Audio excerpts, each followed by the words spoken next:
Welcome to Practically Political. I'm Dave Spencer. And I'm Carrie Sheffield. Dave, let's get right to it. All right, we just hit the 1 year mark for President Biden swearing in. And I personally like to call him Hayden Biden because he's held fewer news conferences than any of his 5 immediate predecessors at the same mile marker. He's only given 22 media interviews so far.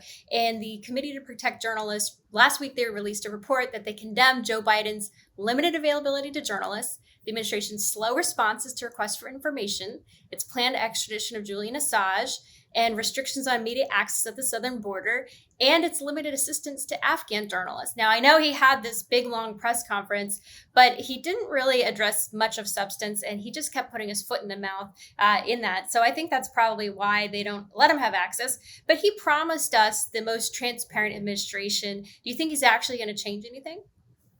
Well, I have to say, it's always interesting because you compare and contrast with the last administration, whereas the president himself was always very accessible, but when it came to getting anything, they were classic for stonewalling and anytime information that might be not completely flattering or slightly incriminating or whatever, it was never revealed. But to answer your question, yes, it does concern me.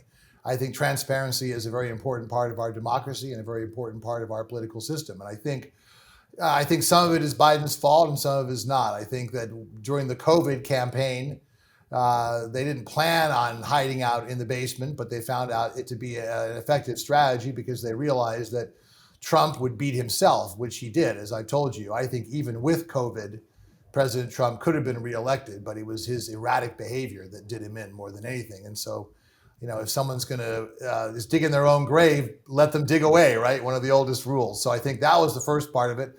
Then the second part of it, when he got in, was that he's just not a very telegenic, charismatic guy. And as we know, he's not the most high energy guy either.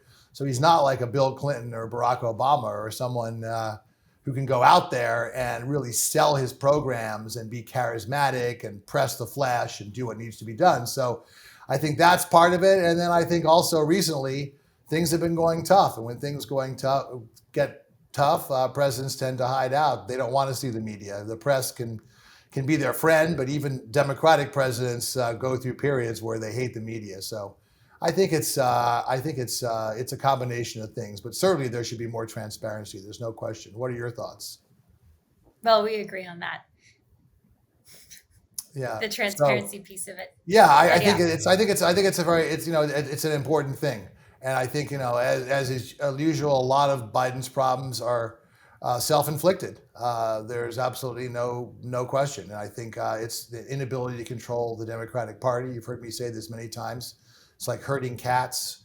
They got a formula right in 2018, which they abandoned in 2020, and I see no signs that they're getting their act together because right now the Republican Party, particularly that spineless, immoral, dim-witted majority leader of the House who's enabling Trump, I just don't think they can be trusted to run the government.